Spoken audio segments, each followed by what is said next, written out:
আসসালামু আলাইকুম রহমতুল্লাহি বারাকাতু।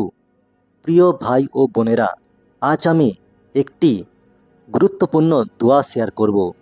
আসুন আজ আমরা একটি সুন্দর দোয়া শিখে নিই। যদি কেউ পানাহারের শুরুতে বিসমিল্লাহ বলতে ভুলে যায়, তাহলে এই দোয়াটি পড়ুন।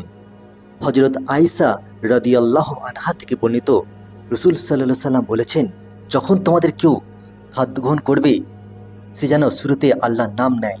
যদি শুরুতে বিসমিল্লাহ বলতে ভুলে যায়, তাহলে যখন স্মরণ হবে তখন এই দোয়াটি পড়ুন।